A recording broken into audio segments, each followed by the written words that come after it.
शुक्रिया vice chairman साहब। कोई भाषण की शक्ल में नहीं है, एक शोक संतप्त गणतंत्र के एक अदना नागरिक समझिए या एक जनप्रतिनिधि समझिए, उसकी ओर से कुछ बातें कही जा रही हैं।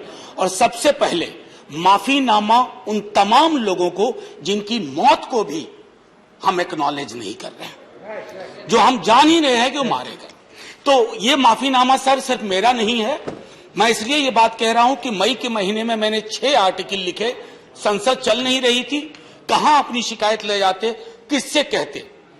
मुझे भाजपा के मित्रों ने, कई साथियों ने कॉल किया, बधाई दी, मैं उनका भी एहतराम करता हूं और कहता हूं कि ये भरोसा इस सदन का है कि हम सबको एक साझा माफीनामा उन लोगों के नाम भेजना चाहिए जिनकी लाशें गंगा में तैर रही थी। किसी ने कह दिया ये, किसी ने कह दिया वो। सर दूसरी चीज, मैंने कल सेक्रेटरी जनरल साहब से बात करने की कोशिश की, बाकी जगह भी किसी 2 सत्र के बीच में सर 50 लोगों की ऑबिचुअरी आज तक कभी नहीं हुई संसदीय इतिहास में। राजीव सातव की उम्र थी जाने की इस दुनिया से। रघुनाथ महापात्रा जब मिलते थे गले लगाते थे, बोलते थे जय जगन्नाथ। अचानक में वो नहीं है। ये पीड़ा व्यक्तिगत है, आंकड़ा मैं नहीं कहना चाहता हूं, मेरा आंकड़ा, तुम्हारा आंकड़ा, अपनी पीड़ा में आंकड़ा ढूंढिए। एक व्यक्ति नहीं है इस देश में, इस सदन में, सदन के बाहर, उस सदन में जो ये कहे कि उसने किसी जानने वाले को ना खोया हो। सर पीड़ा कह सकता हूं। ऑक्सीजन के लिए लोग फोन करते थे, हम अरेंज नहीं कर पाते थे। लोग समझते हैं सांसद है ऑक्सीजन पिछा देगा। 100 फोन में पूरे दिन में शाम को बैठ के देखते थे, सक्सेस रेट 2, सक्सेस रेट 3। हमको कौन सा आंकड़ा कोई बताएगा साहब? हमको नहीं चाहिए, किसी आंकड़े की बात नहीं करनी है। हमें देखना है कि जो लोग गए वो जिंदा दस्तावेज छोड़ के गए हैं हमारे फेलियर का। मैं आपकी बात नहीं कर रहा हूं साहब। आप कहिएगा 70 साल में कुछ नहीं हुआ, मैं उसमें जाना ही नहीं चाहता। ये कलेक्टिव फेलियर है 47 से लेकर अब तक की सारी सरकारों का। क्या बना दिया हमने? मुझे पता नहीं था कि अस्पताल और ऑक्सीजन का क्या रिश्ता होता है सर। ईमानदारी से कहता हूं, मैं मेडिकल बैकग्राउंड से नहीं आता हूं। सुबह से लोगों को दिखता था ऑक्सीजन ऑक्सीजन, रेमडेसिविर। मैं तो दवाइयों के नाम तक शुरू में सर प्रोनाउंसिएशन चेक किए कि कैसे उच्चारण करूंगा।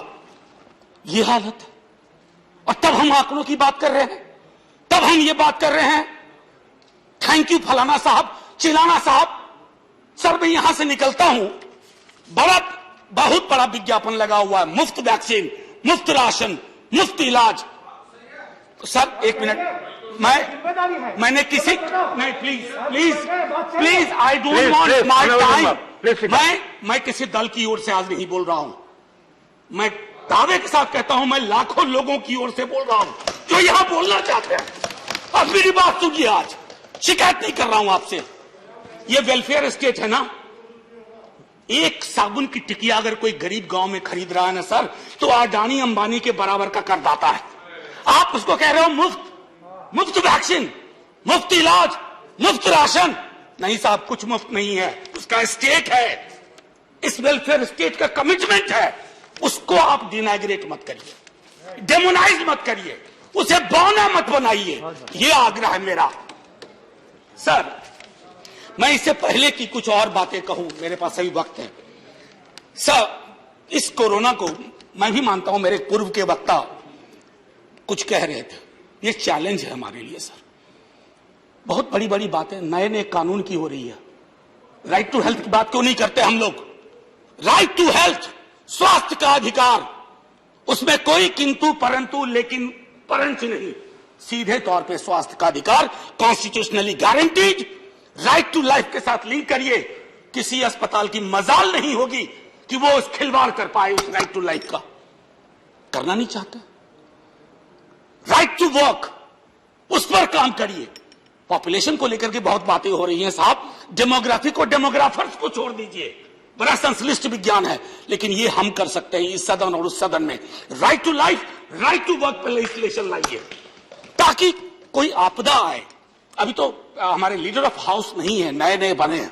उनसे मैं कहता, जब वो रेल मंत्री थे, हॉस्पिटैलिटी सेक्टर के लोगों को निकाल दिया गया इसी कोरोना काल में। मैंने लगातार आवाज उठाई, कोई सुनने वाला नहीं है सर, कोई नहीं सुन रहा। अगर आप सांसद की नहीं सुन रहे हैं तो जो छोटे अदना संविदा वाले नौकरी से निकाले गए उसकी कौन सुनेगा सर। एक और अद्भुत चीज हुई इसी कोरोना के दौरान, माननीय उपसभापति महोदय, जब हाहाकार मचा हुआ था हॉस्पिटल के लिए, आईसीयू बेड्स के लिए, दवाइयों के लिए, यह हाहाकार जब मचा हुआ था उस दौर में सर कई चीजें हुई, जिसमें से एक जो महत्वपूर्ण चीज मैं जिसका जिक्र करूंगा, उस हाहाकार में सरकारें, मैं सिर्फ केंद्र को नहीं कह रहा हूं, कई राज्य सरकारें भी नदारद थी। वो 1.5 महीना कैसे बिताया है इस मुल्क ने। हमारे सदन के कोई लोग बड़े मुश्किल से बच के आए हैं, मैं नाम नहीं लूंगा। पूरे देश ने वो वक्त कैसे बिताया है, नाइटमेयर की तरह लगता है सर, डरावना लगता है। एक मेरा स्टूडेंट पढ़ा है, वह 37 साल का, हॉस्पिटल का बेड जब तक मैंने अरेंज किया वो दुनिया छोड़ के जा चुका था।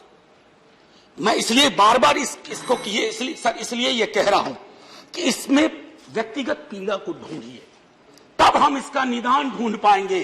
मेरी नाव तुम्हारी नाव, मेरा काल तुम्हारा काल, ये तो बहुत कुछ हुआ, इस भौकाल से आपको कुछ हासिल नहीं होगा। सर बस 1 मिनट और लूंगा, जो मैं कहना चाह रहा था। सर एक खत मैंने मृतात्माओं के नाम लिखा था, कुछ कर नहीं पा रहा था, बेबसी में एक खत लिखा, जो लोग इस दुनिया से चले गए।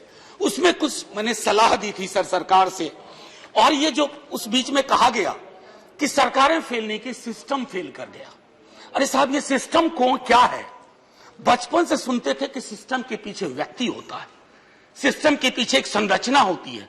अगर वो सिस्टम फेल किया है, चाहे दिल्ली में या किसी गांव की गलियों में, तो वहां की सरकारें फेल की। सिस्टम का नाम इसे मत दीजिए, क्योंकि यही वो सिस्टम बनाते हैं। धन्यवाद। और आप बस आखिरी टिप्पणी करने दीजिए। प्रोफेसर धन्यवाद, आपको ज्यादा टाइम दे चुका हूं मैंने। सर बस 10 सेकंड लूंगा।